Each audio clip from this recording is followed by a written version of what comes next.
To figure out how high a quality I can stream, I can't find the settings anywhere on the actual phone before starting to stream. So I guess I will try to stream and then see if I don't know, this doesn't look like normal quality. This looks like crappier quality, even though I'm at Wi-Fi. I don't know what's going on. I'll try to look at it though here in a second after I stop live streaming and see if I can watch it and increase the image quality. Let's see what this thing does. No. Yeah, there's no settings to change the resolution on this live stream. Stupid. I don't know. While I'm here, I guess I could. There's a couple things that I want to talk about, make videos about, that I want to be live streaming about, but I don't really feel like. I don't know. I want to figure out quality live streams before I start doing this stupid shit, so I'll probably just end up erasing this. Talk to make videos. Decentralized communes. Okay, so communes. People have been trying that. Domesticated man has been trying that for trying to get back into tribes and communes. Communes are nothing but tribes, but we're well out of practice because we're domesticated and spoiled with privacy and spoiled with not having to learn how to work with people in such close proximity, and not used to working with the consensus decision-making process, true egalitarianism. And so communes like never work anymore. So what I propose is that we do decentralized communes, which is just communes that have all the benefits of a commune, which is the ability to readily trade and share with each other resources, and the ability to readily help each other with like labor and a helping hand. And the most important thing is the ability to easily lend each other protection. So really, you don't need to live on the same property and like try to funnel everyone into one like set of rules for the same property. You guys can keep your own properties. Everyone can keep their own properties and keep their own unique set of rules. They just need to, the private properties just need to be close enough to make everything readily available and accessible, everyone accessible to each other. So yeah, decentralized communes are the solution to the future. Much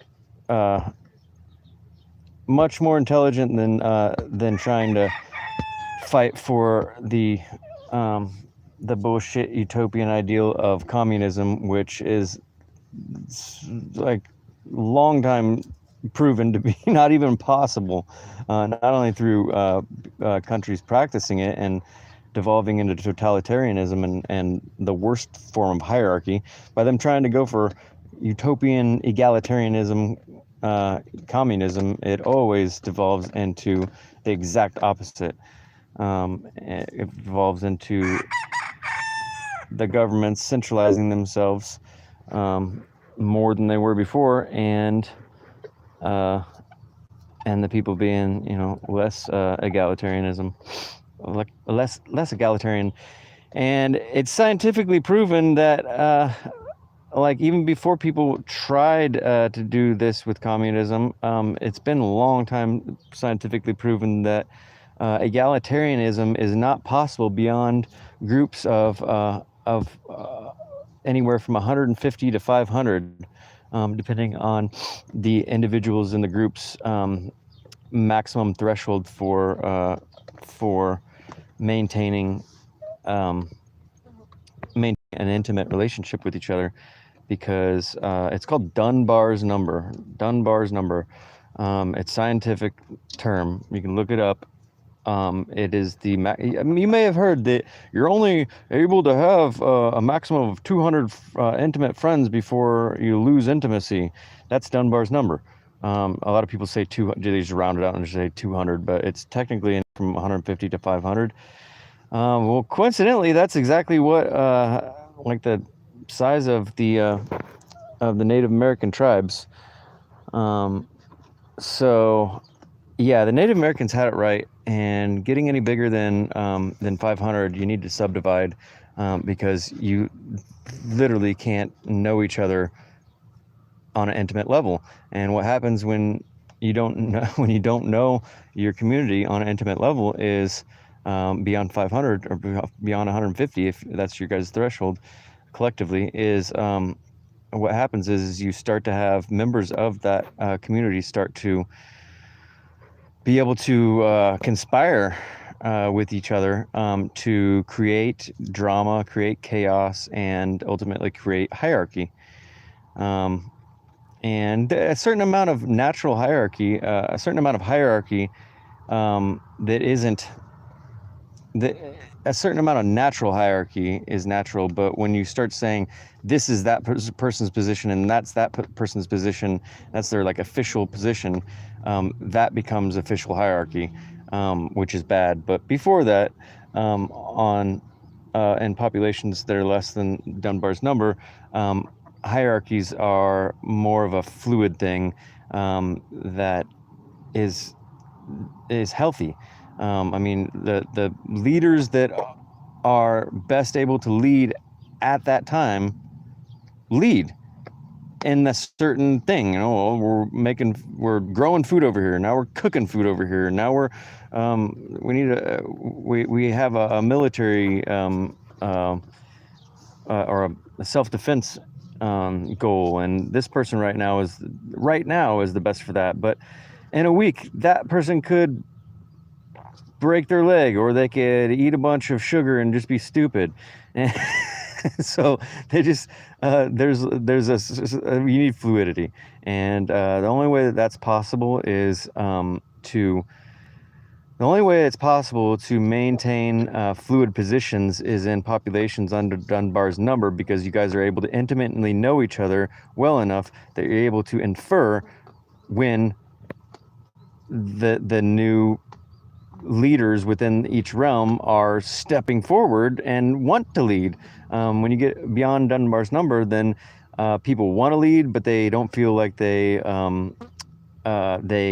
know everyone well enough to make that step without creating. They just don't know each other, and so everything just breaks down beyond Dunbar's number, and hierarchy is natural at that point, and therefore, the more population you get, the higher population you get, the more likely it is to devolve into a tighter, into more of a hierarchy, into a tighter centralization of hierarchy, which is at its extreme is totalitarian communism, which there isn't any other form of communism.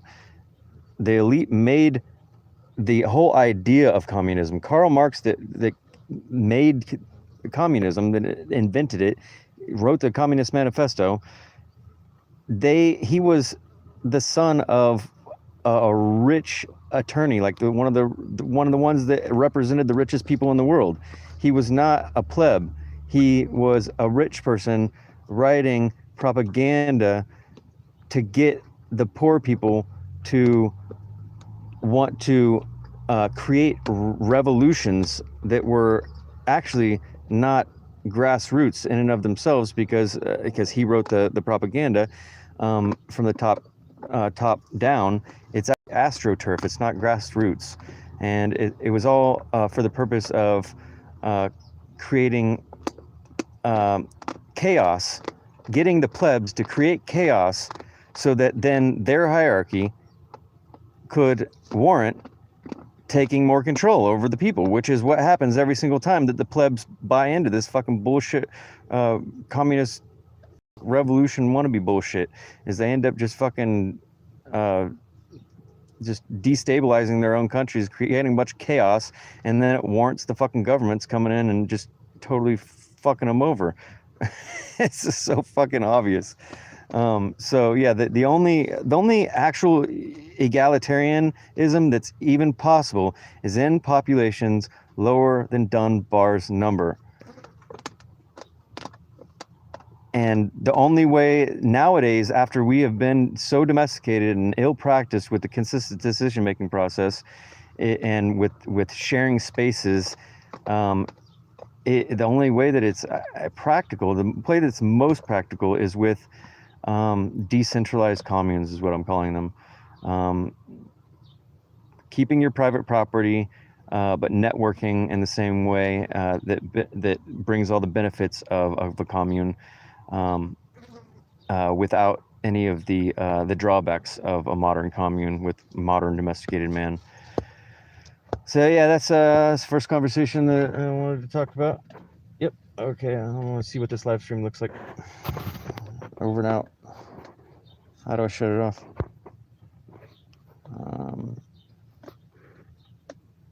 I wonder if I just shut it off, like shut my phone off, if it'll like load.